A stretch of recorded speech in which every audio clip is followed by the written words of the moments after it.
Тақпақ жаттауда тиімді бір әдіс 5 минутта тақпақ жаттау әдісі, ол суретпен жаттаймыз. Бірінші, әрбір берілген өлеңіңіз бар ма? Соның сөздеріне сурет саламыз.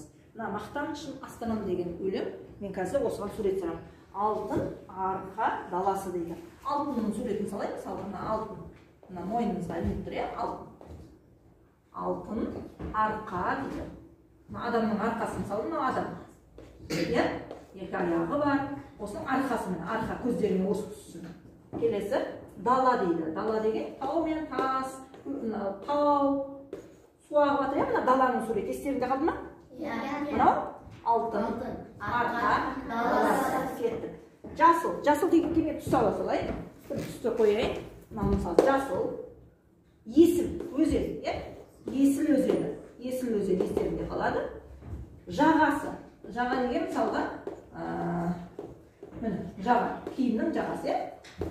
Мына жағаны? Жаға естерінде қалды ма? Қалды.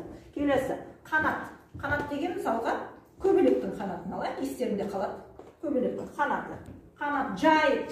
Жайған кезде екі қолын бүйтіп алақанымен бүйтіп ашсаң жайылады. Яғни мына жайып дегенді көз алдарына елестетіңдер. Құлпырған. Құлпырған дегенге мен суретін сала алмай тұрмын. Құлпырған деп жаза салайын. Келесі. Аспаны ашық қаласы. Аспанның суреті мына бұлт, аспаны ашық деген мысалға есік. Есік ашық тұрса, былай ашылып тұр, есік болсын, кітап болсын ашық тұрғаны мына ашық деген белгі. Қаласы дейді. Қала дегенге де сурет жаза салайын, қаласы. Ал есімізде қалды ма? Тексереміз. Мен айтамын, бірінші естерінде қалсын.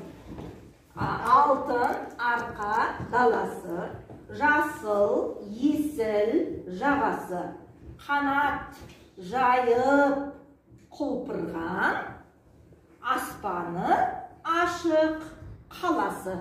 Енді қайталаймыз.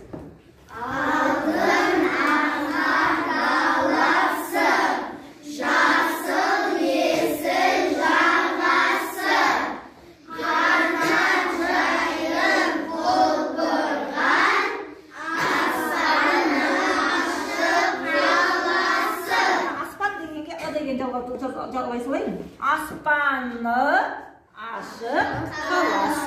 Міне осындай әдіспен мектепте мен үйретемін. Ал үйге барғанда тақпақ жаттау берілген кезде бәрін бір парақты ала салып, осының әрбір сөзіне сурет салып, есіңе сақтайсың суретті.